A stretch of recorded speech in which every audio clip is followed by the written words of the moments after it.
नमस्कार, वंदे मातरम। दोस्तों, स्वागत है आप सबका सैनिक पाठशाला में। आज के इस वीडियो में 3 महत्वपूर्ण विषय है दोस्तों, जिसमें सबसे पहला विषय है, क्या अब कम्यूटेशन केवल 11 साल तक कटेगा? एक मैसेज वायरल हो रहा है। और साथ ही साथ दोस्तों, दूसरी जानकारी, पेंशनर को 1,25,000 रुपए का एरियर अभी अभी हाल ही में मिला। क्या है ये, उसके बारे में जानेंगे। और तीसरा सबसे महत्वपूर्ण मुद्दा दोस्तों, अब OROP 3 2024 में ड्यू है। तो ऐसे में जो चर्चाएं 50% DADR की मर्ज होने की चल रही है, अगर वो मर्ज हो जाता है तो उसका OROP 3 पर कैसा असर पड़ेगा? क्या पॉजिटिव असर पड़ेगा या निगेटिव असर पड़ेगा? क्या पेंशन में मर्ज की वजह से OROP 3 के पेंशन में बढ़ोतरी देखने को मिलेगी या होगी कटौती? इस सवाल का भी जवाब आज के इस वीडियो में दोस्तों। तो चलिए आगे बढ़ेंगे। आगे बढ़ने से पहले दोस्तों, हमेशा की तरह मेरा आप सबसे आग्रह है, अगर सैनिक पाठशाला चैनल का वीडियो आप पहली बार देख रहे हैं या अभी तक चैनल को सब्सक्राइब नहीं किया है, तो चैनल के साथ जुड़े रहने के लिए, आपसे जुड़ी हुई भरोसेमंद जानकारियों को पाते रहने के लिए चैनल को सब्सक्राइब जरूर करें। तो चलिए दोस्तों, सबसे पहले जैसे आप देख पा रहे हैं, खुशखबरी, पेंशन भोगियों की जीत, 11 साल बाद कम्यूटेशन की कटौती नहीं होगी। जी हां, एक मैसेज वायरल हो रहा है, ये वाला मैसेज जो आप देख पा रहे हैं, ये वाला मैसेज।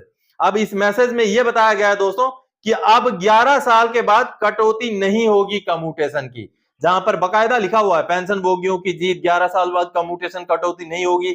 आगे संपादक, सैनिक क्लब द्वारा 22 अप्रैल 2024 रिटायरमेंट के दौरान आपकी पेंशन का एक हिस्सा आपकी मूल पेंशन के अधिकतम 40% तक कम्यूट किया जा सकता है। ऐसे बहुत सारी चीजें लिखी गई है। साथ ही साथ चंडीगढ़ हाईकोर्ट का जो है केस का भी यहां पर रेफरेंस दिया गया है और यह बताया गया आखिर में दोस्तों कि अब जो है 10 साल 8 महीने तक ही कम्यूटेशन कटेगा, यानी कि 11 साल लगभग कटेगा और उसके बाद कम्यूटेशन रिस्टोर हो जाएगा। क्या है हकीकत? अब दोस्तों बता दूं, इस मैसेज में कुछ सच्चाइयां हैं और वो सच्चाई ये है कि माननीय चंडीगढ़ हाईकोर्ट में केस चल रहा है। बिल्कुल, कम्यूटेशन को 11 साल करने को लेकर के केस चल रहा है और उस पर माननीय कोर्ट ने अंतरिम आदेश भी दिया हुआ है कि 11 साल के बाद जिन पेंशनर ने केस किया है उनका रिकवरी रोका जाए। जी हां, ऐसा आदेश भी माननीय कोर्ट से पारित हुआ है, लेकिन अभी फाइनल डिसीजन नहीं आया है। और सबसे बड़ी बात बता दूं, अगर फाइनल डिसीजन आ भी जाए तो इसका कोई गारंटी नहीं है कि वो जो जीत होगी केस में वो केवल उन पेंशनर के लिए होगी या सबके लिए लागू किया जाएगा, क्योंकि वो केस जो हुआ है वो पर्टिकुलर किसी पेंशनर ने किया हुआ है। अगर उसमें मान लीजिए पॉजिटिव रिजल्ट आ भी जाता है माननीय कोर्ट से, तो उस आदेश को सबके लिए लागू किया जाएगा, ऐसा गारंटी नहीं दे सकते।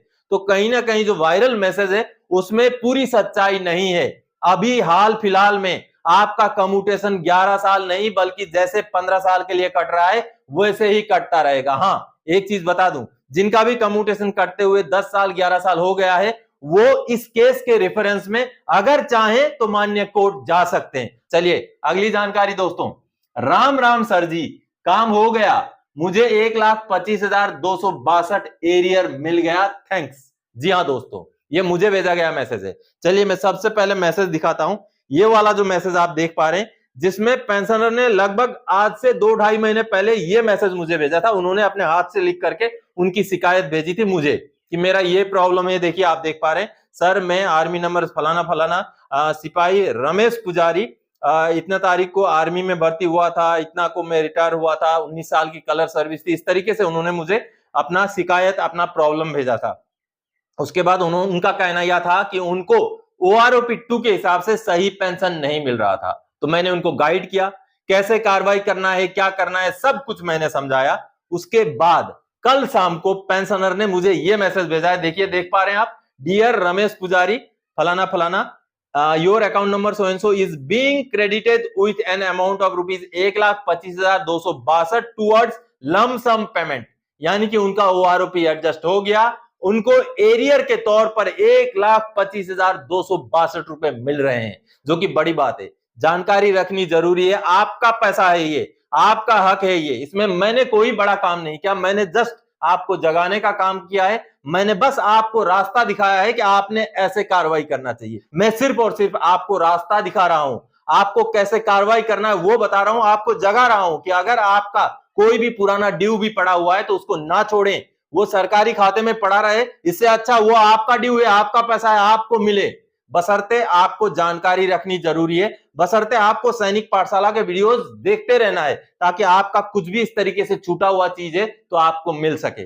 तो पुजारी जी को हमारी तरफ से ढेर सारी शुभकामनाएं। चलिए दोस्तों, अब अगली महत्वपूर्ण जानकारी, 50% डीएडीआर के मर्ज से ओआरओपी 3 में क्या होगा 1 जुलाई 2024 से। जैसे कि आप सबको पता है, पिछले 3-4 दिन से मर्ज वाली खबर बड़े तेज से चल रही है, और हो सकता है कुछ ऐसे अटकलें आई हैं कि हो सकता है सरकार मर्ज कर दे। हालांकि अभी तक आधिकारिक पुष्टि नहीं हुई है। आपको बता दूं कि कहीं आप बोले कि आपने बोला था मर्ज हो जाएगा, ऐसा नहीं है, लेकिन कुछ हिंट्स, ऐसे कुछ कार्रवाइयां, ऐसे कुछ हरकतें, ऐसे कुछ आदेश जारी हुए जिससे हम अंदेशा लगा रहे हैं कि हो सकता है मर्ज हो जाए। तो अगर मर्ज होता है दोस्तों, तो क्या ओआरओपी 3 में इसका पॉजिटिव असर पड़ेगा या निगेटिव असर पड़ेगा, क्योंकि 1 जुलाई 2024 से हमारा ओआरओपी 3 ड्यू है। तो चलिए उसी को समझते हैं। मैंने कुछ पॉइंट्स लिख रखे हैं। ओआरओपी 3 डामाडोल हो जाएगा, घाटा होगा या होगा जबरदस्त फायदा ओआरओपी 3 के टेबल में। जी हाँ, कई सारे पेंशनर्स ने मुझे मैसेज किया, ये जो मैसेजेस आप देख पा रहे हैं, कई सारों का ये मानना है कि अब ओआरओपी 3 तो गया काम से, अब ओआरओपी 3 में 1 रुपए भी नहीं मिलेगा। कोई बोलता है कि नहीं, कुछ ना कुछ तो मिलेगा।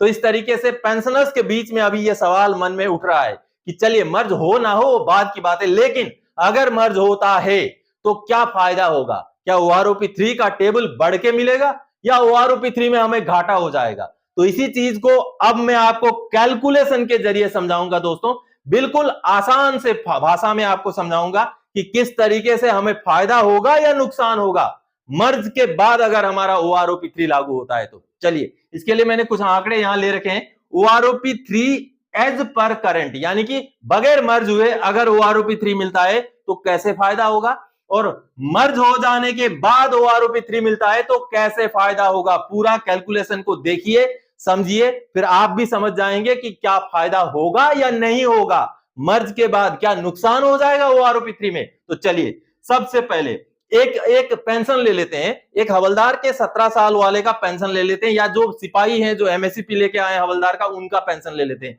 21,782 को मैंने यहां लिया है, 21,782 वाला पेंशन यहां लिया है। आप अपना वाला पेंशन लेके इस कैलकुलेशन को समझ सकते हैं। चलिए, अगर 21,782 आज के डेट में बगैर मर्ज किए हुए पेंशन है, तो अगर मर्ज हो जाए 50% तो वो हो जाएगा 32,673। इसके ऊपर मैंने कल एक टेबल वाला वीडियो भी बना के जारी किया था कि किसका कितना होगा अगर मर्ज हो जाए तो।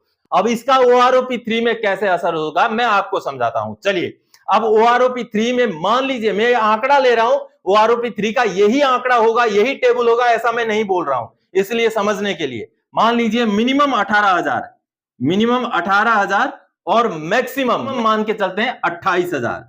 28,000 अगर मिनिमम 18,000 है और मैक्सिमम 28,000 है, इस रैंक का ओआरओपी 3 का अगला रिवीजन, तो दोनों जोड़ के कितना हो जाएगा 46,000। अब 46,000 को जब 2 से डिवाइड करेंगे तो निकल जाएगा एवरेज, यानी कि होगा 23,000 ओआरओपी 3 में पेंशन।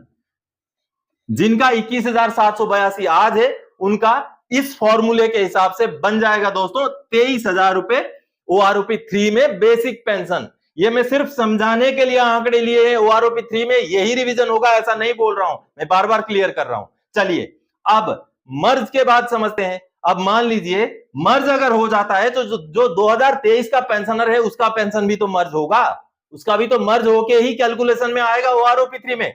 तो मान लीजिए जिसका 18,000 था, उसका जब मर्ज हो जाएगा तो और 9,000 रुपए उसके पेंशन में जुड़ जाएंगे, यानी कि उसका भी बेसिक 27,000 हो जाएगा। समझ गए? अब 27,000 उसका मिनिमम हो जाएगा, 27,000 उसका मिनिमम हो जाएगा, और मैक्सिमम कितना होगा, मैक्सिमम हमने लिया था 28,000, तो 28,000 में और 14,000 रुपए जुड़ जाएगा, क्योंकि 50% मर्ज हो जाएगा।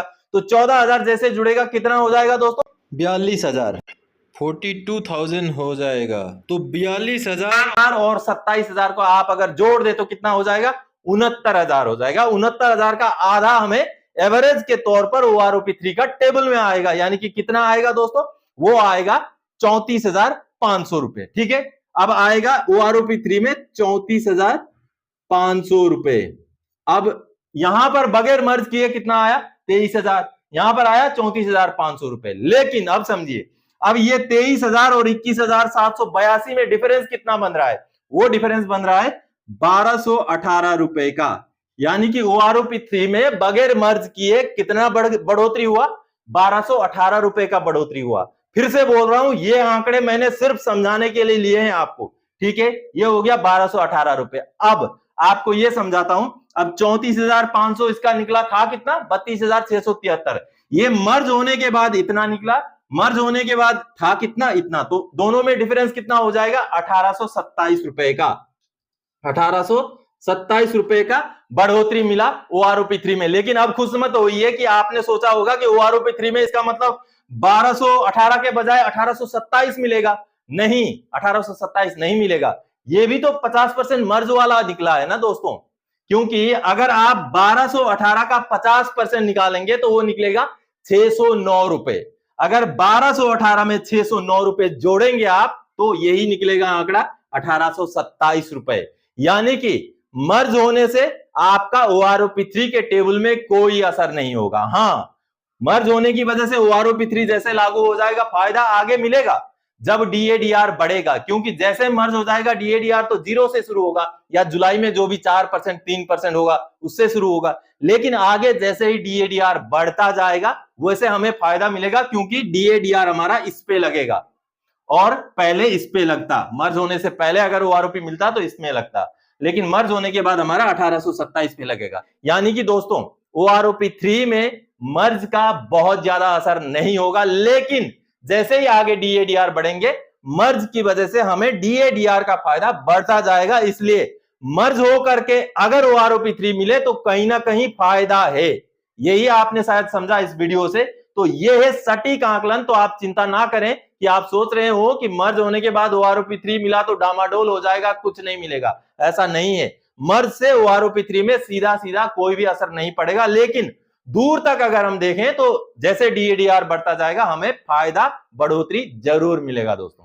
तो दोस्तों आज के इस वीडियो में इन्हीं जानकारी और इसी कैलकुलेशन के साथ आया था। आगे और कोई जानकारी था कि आपसे सरोकार रखने वाला विषय लेके मैं फिर से हाजिर हो जाऊंगा। तब तक के लिए जय हिंद दोस्तों।